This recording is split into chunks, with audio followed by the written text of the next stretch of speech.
Hier, le concours d'entrée à l'École nationale des magistrats et des greffes a été annulé pour cause de corruption lors du recrutement, selon les explications recueillies au niveau du ministère de la Justice. Après avoir reçu des plaintes ainsi que des doléances auprès des observateurs, la ministre en question a décidé de suspendre l'organisation du concours.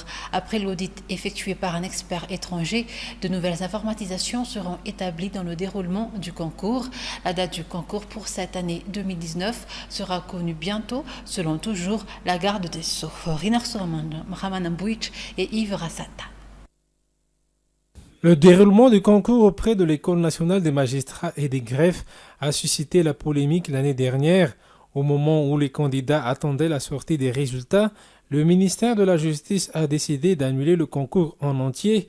La corruption est l'une des raisons parmi lesquelles cette décision a été prise, selon les propos du ministre de tutelle. Cela s'est terminé par le limogeage du directeur général de l'École nationale de la magistrature et des greffes, ou ENMG à l'époque, au cours d'un conseil des ministres. Le même conseil des ministres a également remplacé le directeur administratif, financier et de la programmation budgétaire de cette prestigieuse école. Radzona Andriamiaz occupe désormais ce poste à Sarlalan. Le prédécesseur de Radzona Andriamiaz a été nommé le 21 février 2018 après l'annulation du concours d'entrée à l'ONMG organisé le 6 février 2018.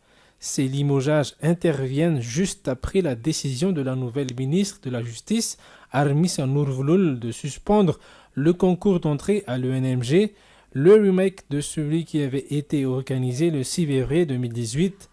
Concours qui a été annulé au moment où l'on attendait le résultat des épreuves de présélection auxquelles 1800 candidats ont participé. La ministre a fini par prendre la décision suite aux doléances et plaintes déposées par les observateurs. Selon ses propos, la date du concours pour 2019 n'est pas encore connue jusqu'à présent. Le ministre de tutelle a pu également rénover le déroulement du concours après un audit effectué par un expert étranger.